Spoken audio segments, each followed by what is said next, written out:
She screamed, "Don't touch me. You look ridiculous," in front of 200 people at her company dinner.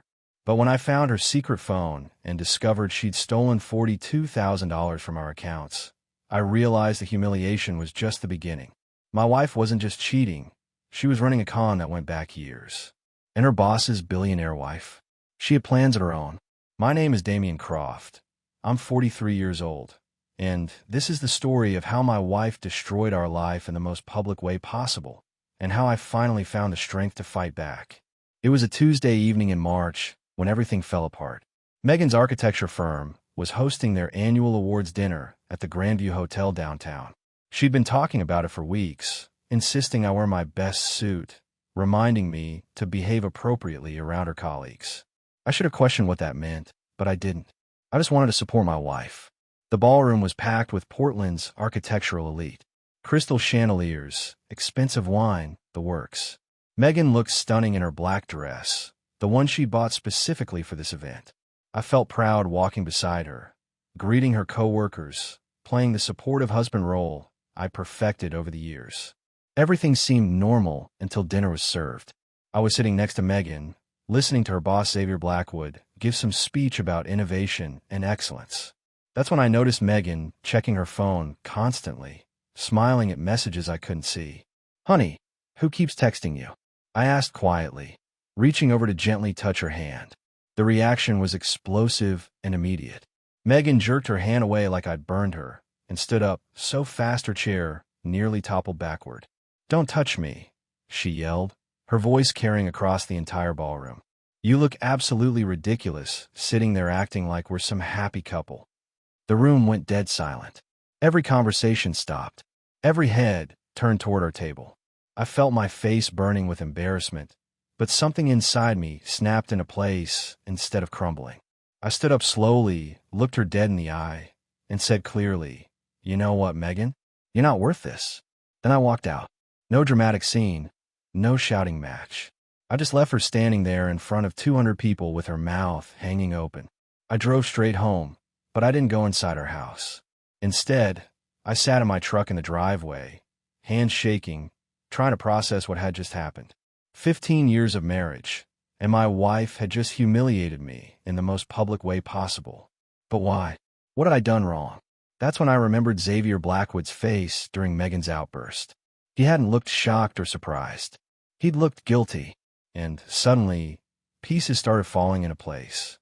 I got out of the truck and walked around to the backyard where Megan kept her home office in the converted garage. She'd always been secretive about that space, claiming she needed privacy for client work. I'd respected that boundary for years. Not tonight.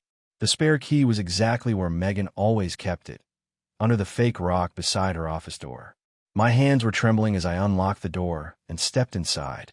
The familiar smell of her expensive candles hit me, but tonight it felt suffocating instead of comforting. I'd been in this room maybe 5 times in 15 years. Megan had always made it clear this was her sanctuary, her creative space where she couldn't be disturbed. Now I understood why. Her desk was immaculate as always, everything in its place. But something caught my eye immediately, a charging cable plugged into the wall behind her computer, with no phone attached. Strange, since Megan always used wireless charging for her iPhone. I started opening drawers, not even sure what I was looking for. The first few contained the usual office supplies, business cards, fabric samples. But in the bottom drawer, hidden beneath a stack of old architectural magazines, I found something that made my blood run cold. A second phone. Android, not iPhone. Still warm, like it had been used recently. My heart pounded as I picked it up. The screen lit up immediately. No password protection. The first thing I saw was a text conversation that had been active just 20 minutes ago, right around the time Megan was screaming at me in that ballroom. Xavier's message read, "How did it go with the husband tonight?" Megan had responded, "Perfect. He's completely clueless. Won't be a problem much longer." Xavier's reply came quickly, "Can't wait to have you all to myself." Megan wrote back, "Soon, baby. Very soon." Xavier Blackwood, her boss, the man who'd looked so guilty during Megan's outburst. I scrolled up through weeks of messages, each one more damning than the last. They weren't just having an affair. They were systematically planning the destruction of my marriage. There were messages about transferring money from our joint accounts, discussions about Megan filing for divorce, and claiming I was emotionally abusive, even jokes about how pathetic and trusting I was. One message thread from last week made me physically sick. Megan had written, "He actually thanked me for working late again. The fool has no idea I'm with you." Xavier replied, "Poor bastard. At least he's useful for paying the bills while we figure this out." Megan's response was cold. "Not much longer. I'm getting tired of pretending." I sat there in her chair, staring at this phone that contained the complete destruction of everything I thought I knew about my life. 15 years of marriage, and I was just a fool paying bills while my wife planned my replacement. But as I kept reading, I discovered something even more shocking. This wasn't Xavier's first rodeo either. There were messages referencing his wife Vivien, and how she didn't know about any of this. Apparently, Mrs. Vivien Blackwood was some big shot in Portland's business community, with enough influence to destroy both their careers if she found out. My phone buzzed with a text from Megan. "Where did you go? We need to talk about your embarrassing behavior tonight." My embarrassing behavior. I almost laughed. Instead, I took screenshots of every single conversation on that phone, then put it back exactly where I found it. Walking back to my truck, I felt different. Not broken, not defeated. Angry, yes, but also strangely clear-headed. For the first time in months, maybe years, I knew exactly what I was dealing with. Megan wanted to play games? Fine, but she'd just given me all the rules. I didn't go home that night. Instead, I drove to my sister Isabella's house across town. She answered the door in her robe, took one look at my face, and pulled me inside without asking questions. "Coffee or something stronger?" Isabella asked, leading me to her kitchen. "Coffee. I need to think clearly," I said, slumping into a chair at her table. Isabella had never liked Megan, though she'd been polite about it over the years. Something about too calculating and never asks about anyone but herself. I should have listened. I told her everything, the dinner disaster, finding the phone, the messages. Isabella listened without interrupting, her expression growing darker with each detail. "Damien, you need to check your finances immediately," she said when I finished. "If they're planning what you think they're planning, money is probably already moving." She was right. I pulled up our bank accounts on my phone, and my stomach dropped. Our joint savings account, which had contained $42,000 last week, now showed a balance of $800. Multiple transfers had been made to an account I didn't recognize. "Son, I caught myself before finishing that sentence." Isabella peered over my shoulder. "When did these transfers happen?" "Over the past month. Small amounts at first, then bigger chunks. The largest was yesterday, $15,000. Right before the big public scene," Isabella noted. She was covering her tracks before burning the bridge. My phone buzzed with another text from Megan. "I'm home now. Where are you? We need to discuss what happened tonight like adults." I showed Isabella the message. She rolled her eyes. "Adults don't steal from their spouses," Isabella said. "What are you going to do?" That was the question, wasn't it?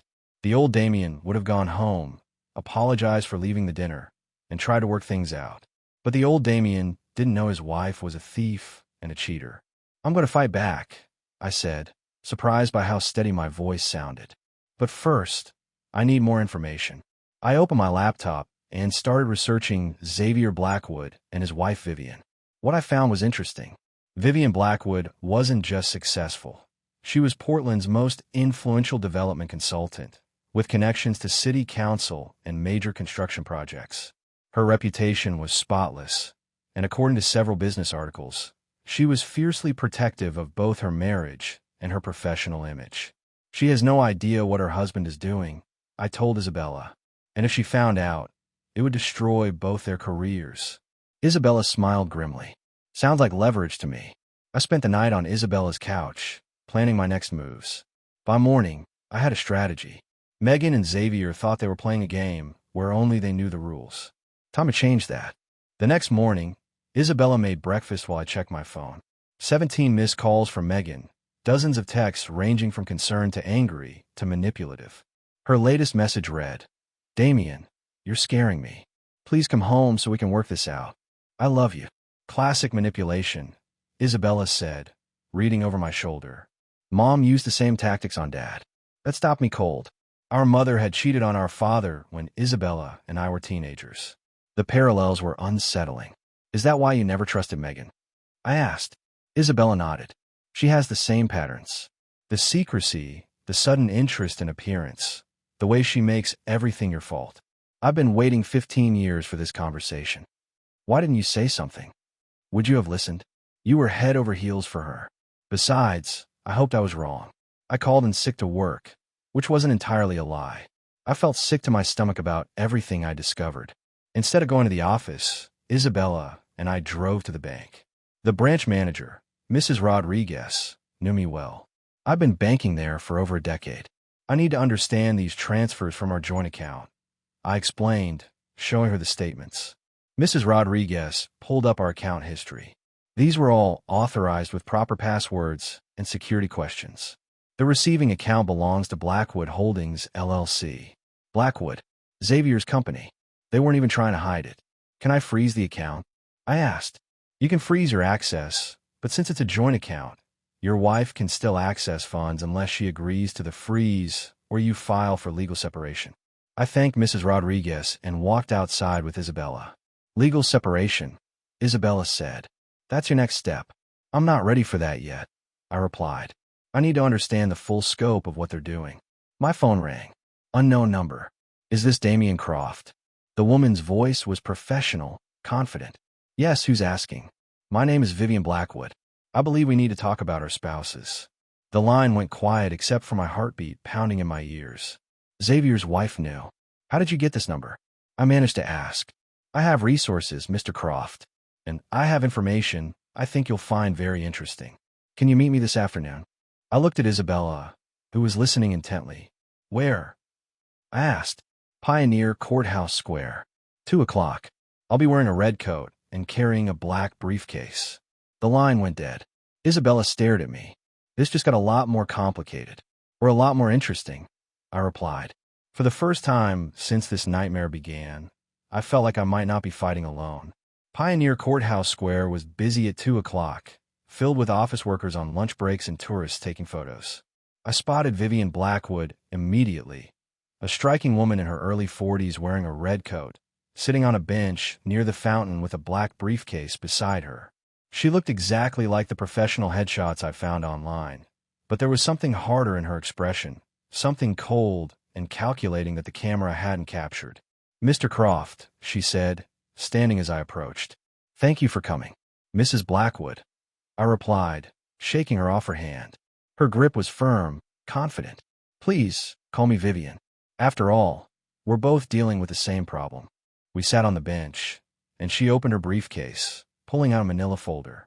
I've been suspicious of Xavier for months, she said without preamble. Late nights, secretive phone calls, sudden interest in his appearance. But I needed proof before acting. She handed me the folder. Inside were photographs, Xavier and Megan entering a hotel, kissing in his car, having dinner at expensive restaurants while I was working late. How long have you known? I asked. 3 weeks. I hired a private investigator when Xavier started taking mysterious business trips that weren't on his company calendar. I studied the photos, feeling a mix of anger and strange relief. At least now I wasn't questioning my sanity. What do you want from me? I asked. Vivien's smile was sharp as a blade. Xavier thinks he's clever, using company funds to wine and dine your wife. What he doesn't realize is that I control the majority stake in Blackwood Holdings. I've been documenting every unauthorized expense. She pulled out another document. Financial records showing thousands of dollars in unexplained charges to restaurants, hotels, and gifts. The money he transferred from your account? It went into a company account that I monitor. Xavier has been stealing from his own business to fund his affair. So what's your plan? I asked. Mutually assured destruction, Vivien said calmly. I'm filing for divorce and taking control of the company. Xavier will be left with nothing. Your wife will discover her sugar daddy is actually bankrupt. And what do you need from me? Your testimony about the stolen money from your accounts. With your evidence in mind, we can prove a pattern of financial fraud. Xavier won't just lose his marriage. He'll face criminal charges. I thought about Megan's text messages, her casual cruelty, the way she'd humiliated me in front of 200 people. I'm in, I said. What's the next step? Vivien closed her briefcase. I'm confronting Xavier tonight. I suggest you do the same with your wife. But don't tip them off about our alliance. Let them think they're still in control. As we parted ways, I felt something I hadn't experienced in years. The thrill of being on the offensive instead of constantly defending myself. I arrived home at 7 o'clock to find Megan in the kitchen, cooking my favorite meal, steak and mashed potatoes. She was wearing the blue dress I'd bought her for our anniversary, and her makeup was perfect. The whole scene looked like a magazine spread for How to Win Back Your Husband. "Damien, honey, you're home," she said, rushing to hug me. "I was so worried when you didn't come home last night." I didn't return the hug. "We need to talk, Megan." Her face shifted slightly, but she maintained her smile. "Of course. Let me just finish dinner, and then we can sit down and work through whatever's bothering you." "I know about Xavier," I said quietly. The wooden spoon she was holding clattered to the floor. "What are you talking about?" she asked, but her voice had already changed. The loving wife act was slipping. I pulled out my phone and showed her one of the screenshots from her secret phone. Her face went white. "Where did you get that?" she whispered. "Does it matter? I know about the affair, Megan. I know about the money you've been stealing from our accounts. I know about your plans to file for divorce and claim I'm abusive." Megan's expression hardened. The mask was completely off now. "You went through my private things," she said, her voice turning cold. "You violated my privacy." "Your privacy?" I laughed, and it felt good. "You've been planning to destroy my life for months, and you're worried about privacy?" "Damien, you don't understand the situation," she said, switching tactics. "Xavier and I, it's complicated. It's really not. You're cheating, you're stealing, and you're a liar." Megan's eyes flashed with anger. "Fine. You want the truth. Xavier makes me feel alive. He's ambitious, successful, exciting. Everything you're not." "Well, here's something exciting for you," I said, pulling out the legal papers I prepared that afternoon. "I'm freezing our joint accounts, filing for legal separation, and Xavier's wife is taking everything he owns." "What are you talking about?" "Vivien Blackwood knows about your affair. She's been documenting everything. The stolen money, the company funds Xavier used to pay for your little romance. All of it. He's about to lose his business, his marriage, and probably face fraud charges." Megan's confidence crumbled. "You're bluffing." "Call him," I said. "Ask him how his conversation with Vivien went tonight." Her hand shook as she grabbed her phone. It rang several times before going to voicemail. "He's probably busy explaining to lawyers why he embezzled company funds to buy you jewelry," I said. Megan tried calling again. Still no answer. "This isn't over," she said, her voice desperate now.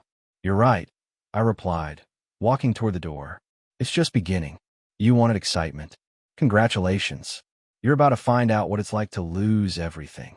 I left her standing in our kitchen, surrounded by the ruins of the perfect dinner she'd made to manipulate me back into submission. For the first time in 15 years, I was the one walking away. I spent the night at Isabella's again, but this time I actually slept. For the first time in months, I felt like I was moving forward instead of just surviving whatever Megan threw at me next. The next morning, Isabella made coffee while I checked my phone. Surprisingly, there were no messages from Megan. That was unusual. She typically bombarded me with texts after any confrontation. "Maybe she's finally getting the message," Isabella said, reading over my shoulder. My phone rang. Unknown number again. "Damien Croft speaking." "Mr. Croft, this is Trenton Hargreave. I think we need to talk about your wife." I nearly dropped the phone. Isabella raised her eyebrows questioningly. "I'm sorry, who is this?" I asked, though something about the name sounded familiar. "Trenton Hargreave. I was married to Megan before you were." The world seemed to tilt sideways. Megan had never mentioned being married before. Ever. "That's impossible," I said. "Megan was never married before me." "Mr. Croft, your wife has a very selective relationship with the truth. We were married for 2 years, from 2006 to 2008. It ended when I discovered her affair with her boss, a pattern that seems to be repeating itself." Isabella was staring at me intently, catching my side of the conversation. "How did you find me?" I managed to ask. "I've been keeping tabs on Megan over the years. Not stalking, just watching to see if she'd changed. When I saw your name in the divorce filing she submitted yesterday, I thought you deserved to know what you're dealing with." "She filed for divorce yesterday?" "Oh yes, claiming irreconcilable differences and emotional abandonment. She's also requesting spousal support and half of all assets. Sound familiar? My head was spinning. Can we meet? I need to hear this story. Absolutely. Powell's Books on Burnside, coffee shop section, 2 o'clock. After hanging up, I filled Isabella in on the conversation. Her face grew darker with each detail. She's done this before, Isabella said. This isn't just an affair. It's her operating procedure.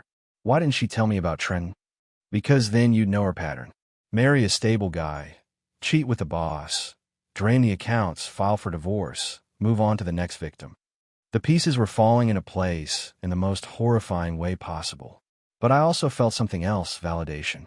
This wasn't about me not being good enough. This was about Megan being fundamentally broken. What are you thinking? Isabella asked. I'm thinking Trenton, and I need to compare notes. If there's a pattern, there might be legal consequences Megan hasn't considered. My phone buzzed with a text from Vivien Blackwood. Xavier lost his job this morning. Company board voted him out after reviewing the financial evidence. He's also being investigated for embezzlement. How did things go with your wife? I showed Isabella the message. She smiled grimly. Looks like their love nest just lost its funding, she said. I replied to Vivien. Megan filed for divorce yesterday. Also discovered she has a pattern. Meeting with her first husband this afternoon. Vivien's response was immediate. Excellent. The more evidence of habitual behavior, the stronger our case becomes. Powell's Books was crowded with afternoon browsers, but I spotted Trenton Hargreave immediately. He looked like an older version of me. Average height, brown hair, the kind of guy who'd be reliable and trustworthy. Exactly Megan's type, apparently. Damien, he asked, standing as I approached his table. That's me. Thanks for reaching out. We shook hands, and I sat down across from him.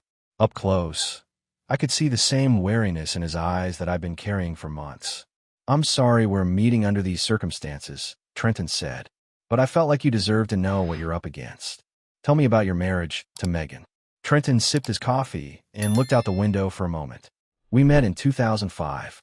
She was working as a junior designer at an architecture firm. I was an accountant. She was beautiful, charming, seemed to adore me.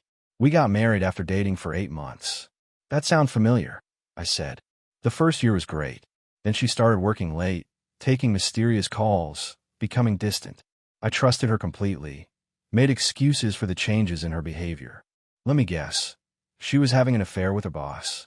Richard Kellerman, senior partner at the firm. I found out the same way you probably did. Stumbled across evidence she thought she'd hidden. Trenton pulled out a manila folder. When I found out about your situation, I pulled together everything from our divorce. Financial records, legal filings, witness statements. The parallels are remarkable. He showed me documents from their divorce proceedings. Megan had claimed Trenton was emotionally abusive, controlling with money, and impossible to live with. She'd requested spousal support and half their assets. Did she get it? I asked. Some of it. But here's the interesting part. She also drained our joint accounts before filing, just like she did with you. The judge didn't appreciate that pattern of deception. I studied the financial records. The amounts were smaller than what Megan had stolen from me, but the method was identical. What happened to Richard, the boss she was having the affair with? Trenton smiled grimly. His wife found out about 6 months after our divorce finalized. She took him to the cleaners, personally and professionally. Last I heard, he was selling insurance in Bend. And Megan moved to Portland, changed her image, found a new stable guy to marry. He looked at me meaningfully. We spent the next hour comparing notes. The pattern was undeniable. Megan targeted reliable, trusting men, used them for financial stability while pursuing affairs with powerful men, then executed a planned departure that maximized her financial gain. The good news, Trenton said as we prepared to leave, is that judges don't like repeat offenders. If you can establish this as a pattern of behavior rather than a one-time marital breakdown, it changes everything. Are you willing to testify about your experience? I asked. Absolutely. It's time Megan faced consequences for what she does to people. Walking back to my car, I felt something I hadn't experienced since this nightmare began. Hope. Not just for surviving this situation, but for actually winning. Megan had made one critical mistake. She'd assumed I'd roll over and take whatever she dished out, just like she assumed Trenton would, just like she assumed every other man in her life would. She'd assumed wrong. 3 days after meeting with Trenton, I was preparing for my divorce hearing when Megan showed up at Isabella's door. She looked different, paler, more fragile than I'd seen her in years. "Damien, please," she said when Isabella let her in. "We need to talk privately." Isabella looked at me questioningly. I nodded, and she reluctantly left us alone in her living room. "What do you want, Megan?" I asked, staying standing while she sat on the couch. "I'm pregnant," she said quietly. The words hit me like a physical blow. I had to sit down. "How far along?" I managed to ask. 8 weeks, she replied, looking up at me with tears in her eyes. "Damien, this changes everything. We can work through this. We can be a family." 8 weeks. I pulled out my phone and checked the calendar. That would put conception right around the time she was having regular meetings with Xavier. "Is it mine?" I asked directly. Her face flushed. "Of course it's yours. How can you even ask that?" "Because 8 weeks ago, you were spending 3 nights a week at hotels with Xavier Blackwood." Megan's composure split. We could do a paternity test after the baby is born." "We can do one now," I said. "At 10 weeks. Non-invasive, completely safe." She looked terrified. "Damien, please. Does it matter? We're married. I love you. I want to make this work." "You love me? Is that why you drained our savings account? Is that why you filed for divorce without telling me? Is that why you told Xavier I was dead weight and couldn't wait to be rid of me?" "I never said those things," she protested weakly. I pulled out my phone and played one of the voice messages Xavier had accidentally sent me. Megan's voice clearly saying those exact words. She buried her face in her hands. "Damien, I made mistakes, but we're going to have a baby. Doesn't that mean something? It means we need to establish paternity before we discuss anything else." My phone rang. Vivien Blackwood. "Excuse me," I told Megan, stepping into the kitchen to take the call. "Damien, I have news about Xavier," Vivien said. "He's been arrested for embezzlement. The FBI found evidence he's been running similar schemes for years, using multiple women to help drain accounts and transfer money." "Multiple women?" "At least 4 others over the past decade. Your wife wasn't his first partner. She was part of a larger pattern." I looked back at Megan, who was sitting on the couch, looking miserable. "Vivien, Megan just told me she's pregnant. She's claiming it's mine, but the timing suggests it could be Xavier's. If it's Xavier's child, that creates additional legal complications for him. Financial responsibility during incarceration, potential child support issues. It also strengthens the case that this was a calculated long-term scheme rather than a simple affair." After hanging up, I returned to Megan. "We're doing the paternity test," I said firmly. "And depending on the results, we'll decide how to proceed." "And if it's yours?" she asked hopefully. "If it's mine, we'll figure out co-parenting. But the marriage is over, Megan. That happened the moment you chose to betray everything we built together." She started to cry, but I felt nothing but pity. The woman I'd loved for 15 years had been an illusion. 6 months later, I was sitting in my new apartment across town, reading a book and enjoying the peaceful quiet. Chester, the orange tabby I'd adopted from the shelter, was purring in my lap. The paternity test had confirmed what I'd suspected. The baby wasn't mine. It was Xavier's, which had created a legal nightmare for him since he was facing federal embezzlement charges. Megan had tried to claim I was the father on legal documents, but DNA evidence had put an end to that deception. The divorce had been swift once the pattern evidence was presented.